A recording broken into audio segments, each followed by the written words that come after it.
सत्य, विश्वास आणि वेग म्हणजेच पुणे हेराल्ड। मद्यप्राशन करून नागरिकांची गैरवर्तन तसेच धमकावण्याचे गंभीर प्रकार समोर आल्यानंतर विश्रांतवाडी पोलीस ठाण्याअंतर्गत कार्यरत असलेल्या कॉप 24 बीट मार्शल मधील 4 पोलीस शिपायांना तात्काळ निलंबित करण्यात आले आहे। गुन्हे शाखेचे पोलीस उपायुक्त निखिल पिंगळे यांनी याबाबतचे आदेश दिले आहेत।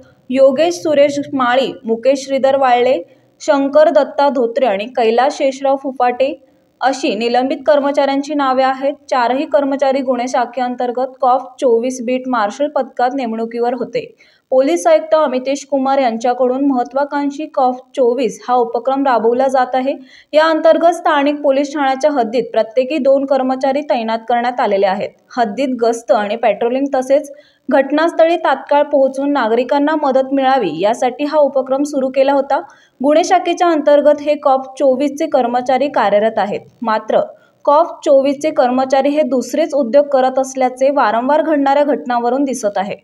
11 नोव्हेंबर रोजी रात्री सुमारास आळंदी रोड पोलीस चौकी हद्दीतील काही नागरिक आणि व्यापाऱ्यांनी प्रत्यक्ष चौकीत येऊन तक्रार नोंदवली।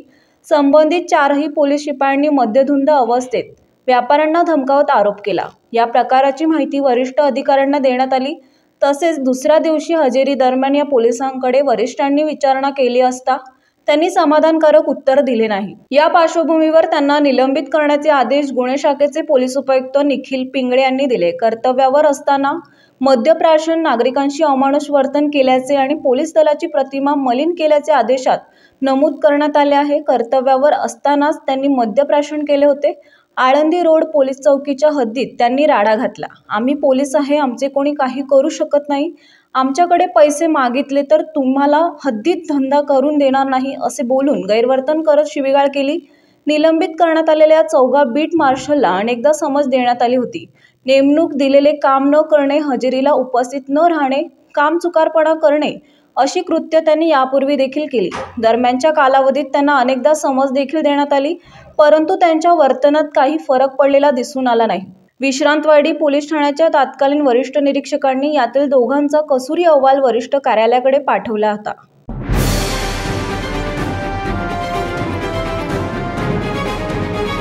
सत्य, विश्वास आणि वेग म्हणजेच पुणे हेराल्ड।